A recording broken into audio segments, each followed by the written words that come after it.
Welcome to Why Are You an Entrepreneur? The Trials and Triumphs of the Journey. I'm Maureen Edwards. I'm the founder of 8 Simple Steps. And for many of you, you are tuning back in. And for those of you who are watching the replay, this is where I bring you rockstar entrepreneurs every single week so we can have a 30-minute entrepreneur conversation that is rockstar all the way, because these people are making it happen out there and they're ready to give you a few words of wisdom to help you in your journey. And of course, tonight is no exception. I have the amazing Stacy M. Lewis, who has created her own company called Stacy M. Lewis Coaching and Consulting, and I can't wait to dive in. So, welcome, Stacy. Oh, Maureen, I am so excited to be here. It is so wonderful to reconnect with you. And I'm honored to be included amongst the rock stars in your community. Absolutely. Well, I always knew you were a rock star way back when you were just coming up Uh, with an idea. And so, my first question for everybody here is, why are you an entrepreneur? Why have you taken this path to create a company? So, give us a little bit of background. it is an excellent question, and I'm so glad I knew it was coming. That is the title of the show. Um, Primarily because I was acutely aware that my God-given gifts were for more than me and for more than what I was doing.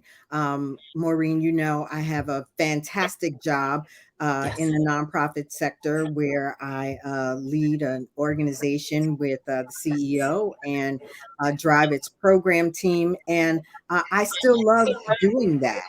And at the same time, I know that I have the ability to be present with people, to listen acutely, to ask great questions, and to really help them shift the narrative and live it out. And so I felt like it was time for me to share those gifts differently. And that's why I became an entrepreneur. That's awesome. So, you are one of the ones out there who are juggling a big corporate job, still doing that. I don't want to say we have a side hustle, because what do we call it? A transition plan on the side. But we also talked about juggling and how we can be two things and make an impact in different ways. So, tell me how you're managing having that corporate job and being responsible there, but also building your business. I love that question because I think that the one of the keys for me to managing is the fact that I'm passionate about both. I'm not just passionate about my job and doing the coaching as a side hustle, the consulting as a side hustle, like you said. I'm passionate about my job and I'm passionate about coaching and really just living my own life to the fullest. And so I find that struggling the juggle at times is still meaningful work. And there are times, in full candor, it is a struggle. I travel a lot for my 9 to 5, so to speak, or 10 to 6, or 6 a.m. to 6 p.m. And I still want to make myself available to my clients in a way that's meaningful and consistent. And so sometimes it is a juggle. And I'm sure if my dog could talk, he would say he doesn't get enough attention sometimes. Well, I think sometimes we don't get enough attention Mm. for ourselves. You're right. It's really just kind of taking care of everybody else, and now you have clients that you're going to have to start taking care of. But you mentioned something, and that's about passion. It's amazing how we find time for things that we love. It's Yes. almost like a hobby that makes money. Like, is that the best job ever? Making an impact while you make an income. What a Like, gift, right? right? What a gift. How much more can we ask than to be able Yeah. to we've been given these gifts and now we're really using them and expressing them in ways that are hopefully helping others, right? The work Right. that you do, you're really empowering and equipping entrepreneurs. And so I think it's exciting. Yeah, I agree. All right, so I'm going to ask you about a challenge here, because you've seen Okay. both worlds, the Mm. corporate world and the I'm owning my own business world. What have you found to be the probably the most challenging of starting your business? That's a great question. I think one of the most challenging pieces is that for so long, professionally, I have been known and developing my career and moving and shaking, so to speak, in the breast cancer and breast cancer advocacy world. And I find it interesting that one of the challenges is for folks that know me to Huh. see me differently, right? To say, oh, you're not just that person, you're not just that Stacy, just that professional, but that, oh, I didn't know you do that. And many times people are saying, it makes great sense, but I didn't Yeah. know that. So I think that that has been an interesting challenge, and I think it has been challenging in that. Um, just really balancing the needs of business development, of growing the business, and Yeah. the needs of my job and the needs of my home and my life. And so I think balancing has been a bit of a challenge for me as well. So tell me how you are kind of, and of course, I've got people walking in and out. Didn't I tell you that I'll be home? I It's always home. say, it's messy, guys. We're live. This is how, entrepreneurs roll, right? We know how Life to is pivot real messy. quick, whatever. So you now, when you have a job, you know what to expect. So now you're kind of in uncharted territory. Explain to me how you're reaching out to get this off the ground, to get clients aware of this new Stacy, and what you have to offer here. What are some of the tactics you're doing to get visibility? Yeah, I am doing I think first and foremost, it really is relying on my existing network. Okay. In all of these years, I've met and have worked with and just connected with some fantastic people. And so, for me, my LinkedIn network in particular is one of those. Even if I'm just looking to bounce an idea out there, looking for some feedback, some candid feedback. It has primarily been really just utilizing my network and putting myself out there, just reintroducing Mhm. myself. Yes. Um, and I think that I do have a few clients that have really spoken highly of me, which I greatly appreciate, and Yes. that that helps. That proof of concept, so to speak, really does help. And I'm sure that there's a lot more I can be doing. I don't yet invest a lot in marketing and advertising, et cetera. Um, but in the nonprofit sector, a lot of organizations start organically, Yes. and I'm willing to allow my entrepreneurial journey to also move organically, to not put a lot of uh, expectations. Of course, I expect it to be successful because Right. of what I have been given and what I'm willing to give. But I do think that I'm also willing to allow it to be and flow organically. It may not look like I expect it to look. Ultimately, I believe God is in control, so it'll look how it's supposed to look. But things you just said that I want to backtrack on. One, Sure. reaching out to your network. I saw the announcement when you Mhm. launched your company a few weeks ago. You put it out there, you had the excitement, you specifically said, who you're working with, what your goal is, what the empowerment factor is here. And the response was amazing. And I think people It was. sometimes have a hard time, maybe It with imposter syndrome. Like, I can't put myself out. People don't it see me like was. that. And they avoid a huge opportunity because they're unsure. And you were completely confident.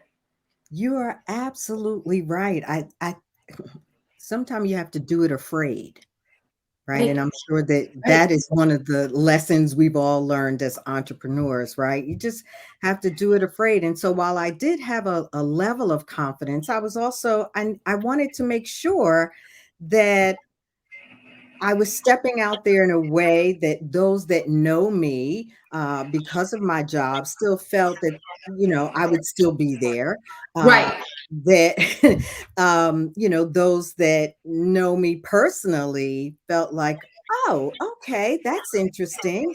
The response and the support, most importantly, was really overwhelming. It really It was. was. It I was. loved it. And It I was. know that you've been working on this for a couple years, and I love the organic factor of it because you took your time with this. This was Mm. very thoughtful. And I want you to speak to that a little bit about the preparation you have had leading up to this moment, because I think you did it in a way that a lot of entrepreneurs do not. They don't do a lot of due diligence. They don't take their time with things. So can you share how this process has been before launch? Yeah, what's interesting is I constantly had to remind myself that I didn't start in my career where I am. And so if I didn't start in my career where I am now, but my career is successful and I want my business to be successful, I need to remind myself constantly that I need to start at the beginning and not press myself to move faster than I'm supposed to. And I'll admit that there have been some frustrations, for example, I was hoping my website was going to be ready last weekend and it's not. And, Okay. and it's okay, right? It's, I Exactly. mean, what's one more week, right? You waited this long. And I always say if everything's perfect, you would never launch. If you were waiting for that, that Right. would have been 6 weeks that you lost Right. getting that information out there. Well, and So it is that the gift, part of the gift in taking my time is that I also learned more about not only who I am, but who I am as a coach. Even in that website process, like having to write and rewrite and think about and hone in and edit. And it really, it really has been part of the growth process that I yeah. would have never anticipated.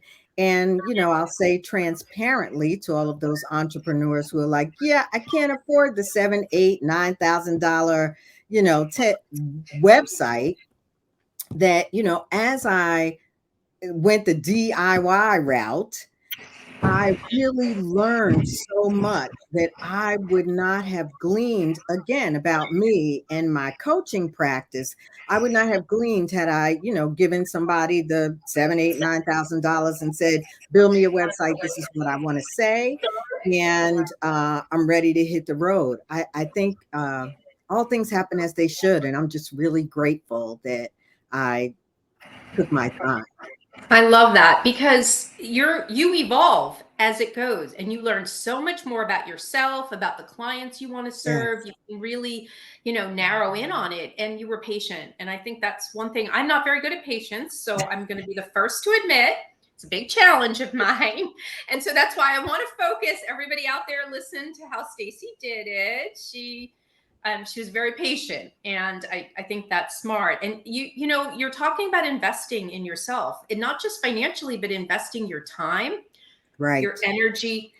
And I think the fact that even if you had setbacks, it didn't deter you from saying, this is what I want. So And kudos. they were setbacks, right? There are always setbacks, and I think that's the beauty, about being at this age for me, Mhm. Yeah. is that I've been able to witness my own resiliency, and so the setbacks are not as traumatic as, as they would have been maybe, 10, 20, 30 years ago. Yeah. So, besides the success of getting to this point, launching it, trying to balance, what do you feel right now has been the greatest success? Other than that, that's launching it.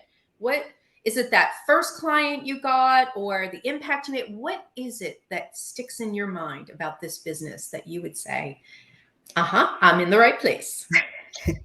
I would actually say, yes, the first client was great, but what sticks in my mind and what's still most meaningful to me is those discovery call experiences. Hmm, That the opportunity to talk to people I don't know, and really have to present as my authentic self right off the bat because we're both making a decision, right? right. Oh, Making yeah. a decision. If I'm a right fit, I'm making a decision. If they're a Yes, right fit, um, but really to be in a position of trust and someone else's vulnerability, and to be given the gift and the opportunity to hold that, um, in this brand new relationship, to me is pretty priceless. that's awesome. That's totally awesome. Pretty So priceless. tell me, you're looking at the future here. You're going to keep your day job because you absolutely love it. That's great. So for somebody who's keeping their day job out there, let's look at how, Stacy's going to go about this. Um, you've got to have a plan as to, where you want to take this company. And so looking Mhm. at 2024, are there a certain amount of clients that you're looking at that you want to hit certain milestones? Or are you saying, organically, I'm going to put myself out there and whatever happens, happens? Tell me a little bit about your strategy for 2024. Absolutely. I'd love to say it's organic, but it definitely has some milestones in there. I certainly want to launch a group coaching initiative. So whether it's a 3-month program or a 4-month program, I'm still noodling. But I definitely would love to do that because I think that the group dynamic, when there is that container, that group dynamic is extremely powerful. So I'm Yes. certainly looking to offer group coaching in 2024. And in 2024, I'm really looking to strike a balance. So, and the balance is really the priority. While the money is nice, and certainly if it's a business, it should have revenue. I want to make sure that I'm feeling like I'm serving clients well, and I'm serving Young Survival Coalition, the organization that I Right. and the rest will happen organically. So Yeah. I don't have a definitive number of clients. I really want to grow and then say like, okay, this is good. So whether that's 4 clients, a quarter, or 6 clients a quarter, I'm still not sure. But that's my thinking. And that you can work out as you determine if you want to go that group coaching Mhm. route, you can take more people in. Like that's a good model. You can make a bigger impact for Yes, them, and utilize the time more wisely so it doesn't burn you out at the same time because it's an emotional thing what you do. And I'd like for you to share with people what type of coaching do you do and who do you serve? absolutely. So the type of coaching I do, I'm solely focused on women, women-centered coaching, and it is transformational coaching. So it is not focused so much on the goal. So it's not focused so much on business or love or career, but more so focused on the woman herself, her values, her aspirations, what her dreams are, and what possibilities she's either coming with or in need of blossoming. And so I do women centered transformational coaching. And so that it's not just a mindset shift, but there are practices, behaviors, and consistent actions behind that shift, right? We can change our minds, but if we don't change our behaviors, Right. our actions, then that mindset shift may or may not be long lasting. I think your other question was who Your target audience. my target You audience. said women. Is there Yes, a specific age group or? absolutely. My target audience is self-defined midlife women. Um, and so, some define midlife at 40, some at 50, some at 60. whatever works for you. You set your own definition. I also have a particular interest in brown and black women in midlife. And that is really who I believe I'm here to serve. Awesome. And I love that you made it very specific. Remember, we talked about narrowing in that See, audience. Maureen, I listened. I You listened. did. You did. And I'm so glad because you could rattle it off right now. So if we have women out there within that age group and you're at that point where you're ready for a transformation, you're ready for a change. And if you are a beautiful black or brown woman, they have different experiences a lot of times. And you know what? Somebody may say, well, why not all women? No, it shouldn't be all women. You can't serve everybody. You can serve specific, and especially the experiences. And you're so beautiful and so well spoken, Stacy. I mean, just you radiate kind of this joy and this inspiration. So I know you're in the right place right now. Definitely. So I can't tell you how much that means to me coming from you. You truly, I will never forget your nudge, your private nudge to me. I And didn't want to do it either, but I couldn't hold back. I was watching it, going, and to Maureen's audience, it was basically a nudge saying, "Hey, you need some help." She was very professional about it, and very loving about it, and she was right. And working with you was indeed a pleasure, a joy, and I did listen, as you can. yeah. But you just mentioned something that we kind of talked about right before we went live, and it's about implementation. You Mhm. could give them all the knowledge in the world. You could coach them.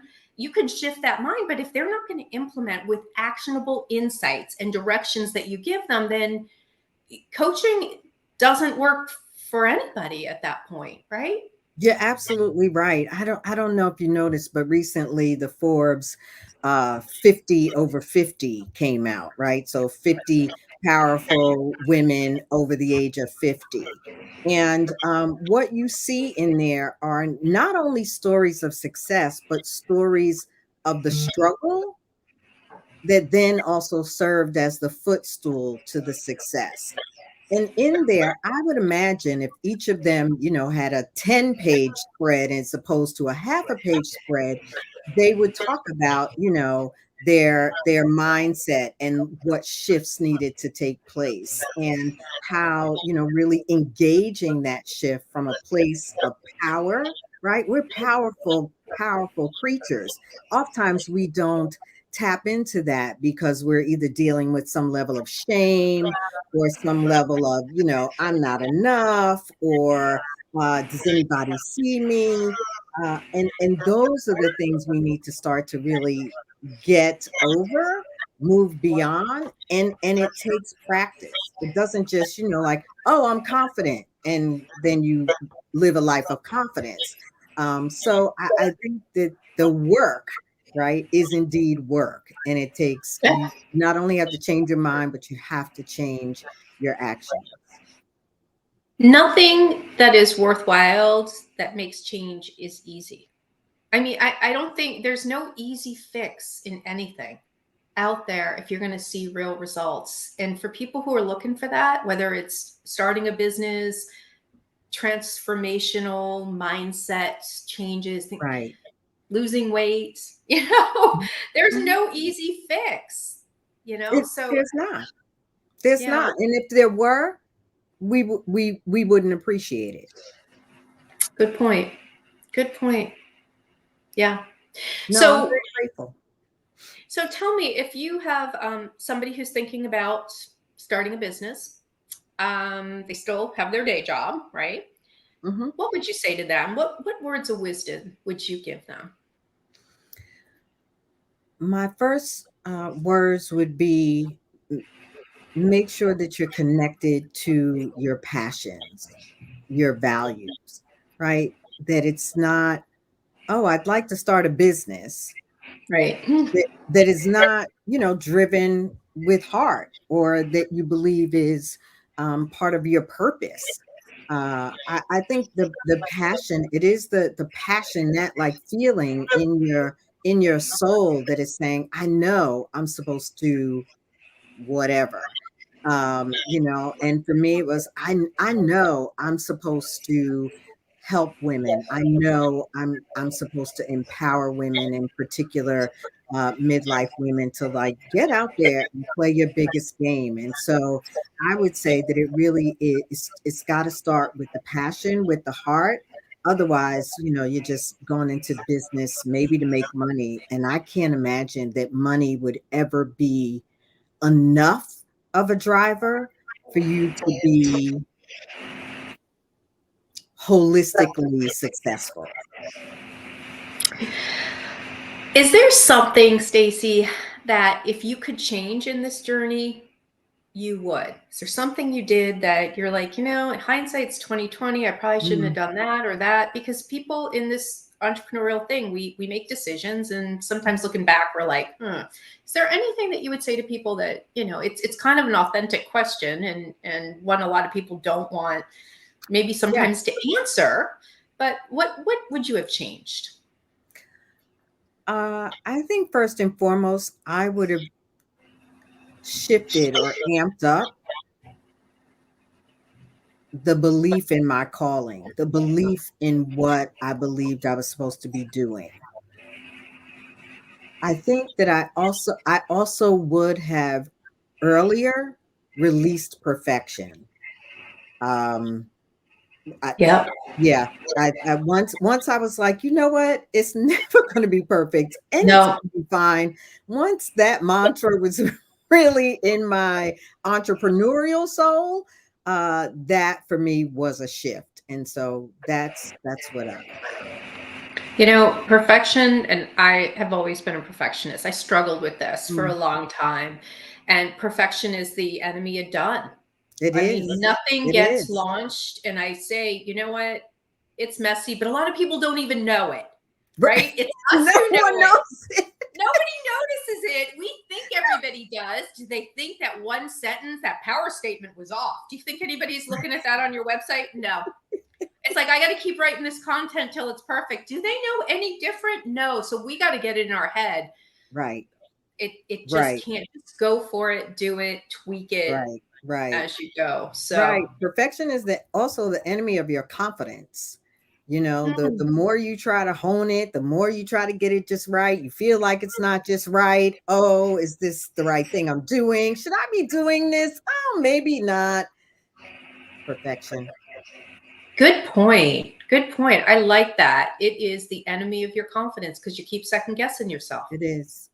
Wow, I love It that. is. Yeah, that was God. I wish I thought of that originally, but Hey, claim it. I wouldn't have known any difference. I wouldn't have known. So go ahead, it's yours. You own it. So tell everybody out there, Stacy, how they can get a hold of you if they would like to kind of embark on that transformational journey with you. Absolutely, Maureen. I will tell everybody I'm a huge fan of LinkedIn, not only because it allows you to get in touch with me, but it also allows me to be in touch with you, support you in any way I can, even if it's just other professional connections. So I believe I'm Stacy M. Lewis 7, the number 7 on LinkedIn. And they can also email me at hello@thestacymlewis.com. Awesome. Now, what your website's going to be ready. So people who are watching the replay, this will be playing for a while. That's What right. will Yeah, what will your website URL be where people It will can be thestacymlewis.com. I love it. I The love the one you. the one and only. Oh, The one and the- only. exactly. Well, I hope you're going to be coming back in 2024 to share, some of those goals that you have and where you're at and how you're juggling all of this. Give some inspiration out there for others who want to create this side exit plan, transition plan, or really, really a hobby that makes money and makes an impact. I got to come Yes. up with some really great word Impact. for this. Yeah. Mm-hmm. Yeah. Mm-hmm. I love it. And I would love to join you at any time. Thank you, Stacy. All right, everybody. We are just about at our 30-minute mark. It goes like that. And I could It have does. talked to you for like another 30 days, but we understand that, people in their patience, they want to pick up this information and run with it. And I think Stacy gave you some amazing information. So for those of you who are entrepreneurs out there and you'd like to be a guest on this show, please reach out to me. You can go ahead on LinkedIn, Facebook, Instagram. I'm on all of them. Send me a quick message that you'd like to be a guest. Anybody who's an entrepreneur, regardless of what industry or where you are in your journey, would make a wonderful guest here to talk and share your words of wisdom. If you are doing a lot of marketing out there and you're still not converting, please reach out to me, because I've always said, you don't have a marketing problem, you've got a messaging problem. So let's get that straightened out. Reach out to me at 8simplesteps.net, and I will see everybody back here next week with another rockstar. Good night, everybody. Good night.